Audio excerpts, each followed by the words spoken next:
RCB ಅಭಿಮಾನಿಗಳ ಕಾಲ್ತುಳಿತಕ್ಕೆ high court ಕಳವಳ ವ್ಯಕ್ತಪಡಿಸಿದೆ. ಇಲ್ಲಿ ಘಟನೆ ಕುರಿತು ಸರ್ಕಾರಕ್ಕೆ ವರದಿಯನ್ನು ಕೇಳಿದೆ ಹೈಕೋರ್ಟ್.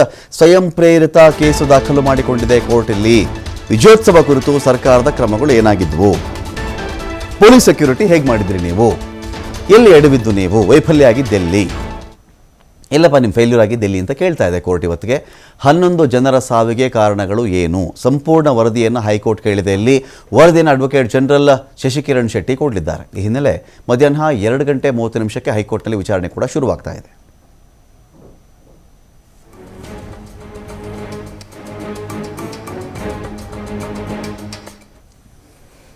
ಹನ್ನೊಂದು ಜನ ಅಮಾಯಕರ ಸಾವು ಅಸಹಜ ಘಟನೆನಾ, ಅಷ್ಟಕ್ಕೆ ಸೀಮಿತ ಆಯ್ತಾ? ಇದು ಅನ್ಯಾಚುರಲ್ ಡೆತ್ ಡಿಕ್ಲೇರ್ ಮಾಡಿಬಿಟ್ರೆ ಮುಗಿದೋಯ್ತು, ಅಸಹಜ ಸಾವು ಮುಗಿದೋಯ್ತು. ಕಾಲ್ತುಳಿತದ ಬಗ್ಗೆ ಇನ್ನೂ ಕೂಡ FIR ದಾಖಲಾಗಿಲ್ಲ ಅಂದರೆ ಲೆಕ್ಕ ಹಾಕ್ಬಿಡಿ. ಅನ್ಯಾಚುರಲ್ ಡೆತ್ ಅಂತ ಅಷ್ಟೇ ಬರೆದಿದ್ದಾರಲ್ಲಿ. ಸ್ಟ್ಯಾಂಪೀಡ್ ಕಾಲ್ತುಳಿತ ಆಯಿತು. ಯಾಕೆಂದರೆ ಅನ್ಯಾಚುರಲ್ ಡೆತ್ ಅನ್ನೋ ವರ್ಡ್ ಶಬ್ದ ಬೇರೆ, ಸ್ಟ್ಯಾಂಪೀಡ್ ಅನ್ನೋ ಒಂದು ವರ್ಡ್ ಬೇರೆ. ಸ್ಟ್ಯಾಂಪೀಡ್ ಆ ಥರ ಆಯಿತು ಅಂತ ಹೇಳಿದಾಗ ಅದಕ್ಕೆ ಸಂಬಂಧಪಟ್ಟಂಥವರು ಅದರ ಜವಾಬ್ದಾರಿ ಹೊತ್ಕೊಳ್ಬೇಕಾಗತ್ತೆ, ಪರಿಹಾರ ಕೂಡ ಕೊಡಬೇಕಾಗಬಹುದು. ಅನ್ಯಾಚುರಲ್ ಡೆತ್ ಅಂತ ಬಂದುಬಿಟ್ರೆ ಮುಗಿದೋಯ್ತಲ್ಲ, ಅದಕ್ಕೆ ಅದು ಇಲ್ಲ, ಇದಕ್ಕೆ ಇದೂ ಇಲ್ಲ. ಇದೀಗ DC ಮಾತಾಡ್ತಾ ಇದ್ದಾರೆ, ಏನು ಮಾತಾಡ್ತಾರೆ ನೋಡೋಣ. ಕುರಿತು ಆ ಘಟನೆಯಲ್ಲಿ 11 ಜನ ಮೃತಪಟ್ಟಿದ್ದಾರೆ, 47 ಜನ ಗಾಯಗೊಂಡಿದ್ದಾರೆ. ಅದನ್ನು ಎನ್ಕ್ವೈರಿ ಮಾಡೋ ಸಲುವಾಗಿ ನನ್ನ ವಿಚಾರಣಾಧಿಕಾರಿ ಅಂತ ನೇಮಕ ಮಾಡಿದೆ.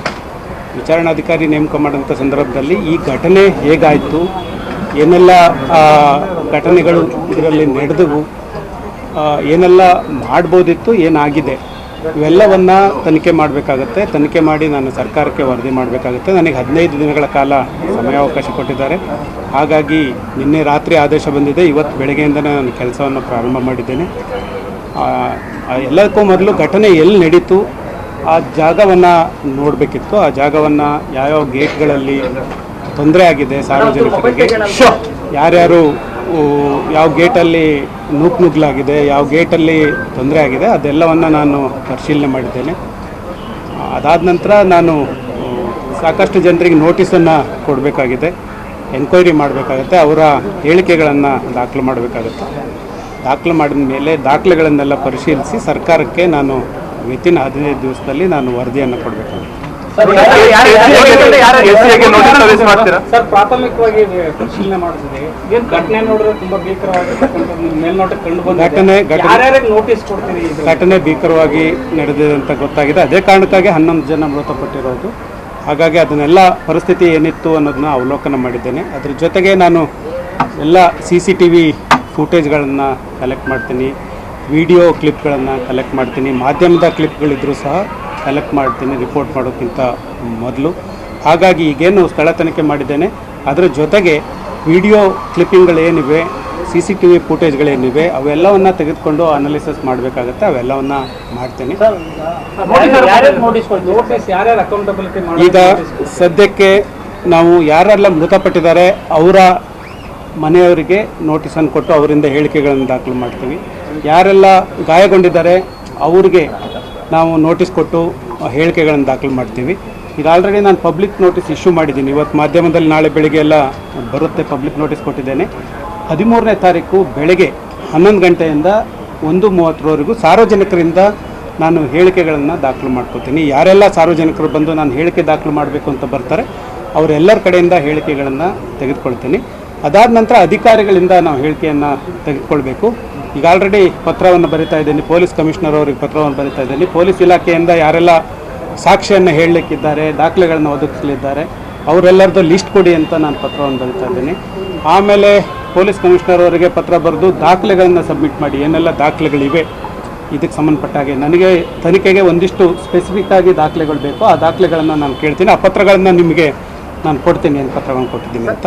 ಅದಾದ ನಂತರ ಒಂದಿಷ್ಟು ಯಾರು ನಿರ್ಲಕ್ಷ್ಯತನ ಕಂಡು ಬಂದಿದೆ ಅಂತ ಮೇಲ್ನೋಟಕ್ಕೆ ಕಂಡು ಬಂದಿದೆ, ಇದರಲ್ಲಿ ಸಾರ್ವಜನಿಕರ ಏನು ಭದ್ರತೆಗೆ ತೊಂದರೆ ಆಗಿದೆ ಅಂತ ಮೇಲ್ನೋಟಕ್ಕೆ ಏನು ಕಂಡು ಬಂದಿದೆ. ಹಾಗಾಗಿ ಒಂದಿಷ್ಟು ಜನರಿಗೆ ನೋಟಿಸ್ ತಿಳುವಳಿಕೆ ಪತ್ರವನ್ನು ಇಶ್ಯೂ ಮಾಡ್ತಾ ಇದ್ದೀವಿ.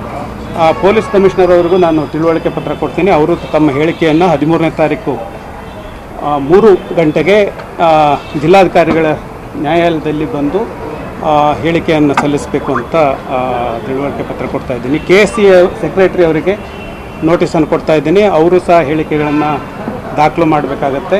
ಅವರು ಕಡೆಯಿಂದ ಏನೆಲ್ಲ ಕ್ರಮಗಳನ್ನು ತೆಗೆದುಕೊಂಡಿದ್ರು, ಯಾವೆಲ್ಲ ನ್ಯೂನತೆಗಳಿವೆ ಅನ್ನೋದನ್ನು ಅವರು ತಿಳಿಸ್ಬೇಕಾಗತ್ತೆ. ಆಮೇಲೆ ಏನು ಈವೆಂಟ್ ಮ್ಯಾನೇಜ್ಮೆಂಟ್ DNA ಈವೆಂಟ್ಸ್ ಅವರಿಗೆ ನೋಟಿಸನ್ನು ಜಾರಿ ಮಾಡ್ತಾ ಇದ್ವಿ.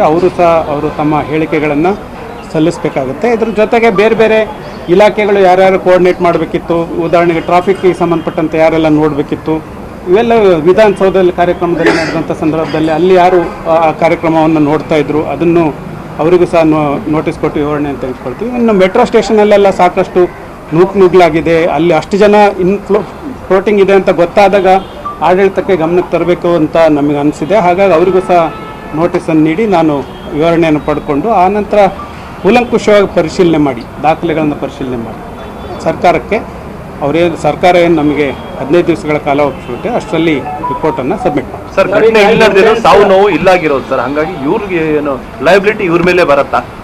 ನಾನು ಈಗ ತೀರ್ಮಾನ ತೆಗೆದುಕೊಳ್ಳೋಕ್ಕಾಗೋದಿಲ್ಲ, ತನಿಖೆ ಮಾಡಬೇಕಿದೆ. ತನಿಖೆ ಈಗ ಪ್ರಾರಂಭ ಮಾಡಿದ್ದೇನೆ.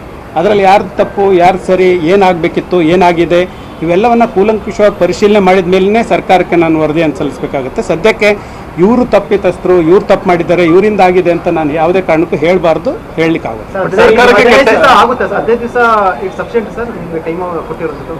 ನನಗೆ ಕೊಟ್ಟಿರುವಂಥ ಸಮಯದಲ್ಲಿ ಕಂಪ್ಲೀಟ್ ಮಾಡಬೇಕು ಅಂತ ಟಾಸ್ಕನ್ನು ನಾನು ಇವತ್ತು ಬೆಳಗ್ಗೆಯಿಂದನೇ ಪ್ರಾರಂಭ ಮಾಡಿದ್ದೇನೆ.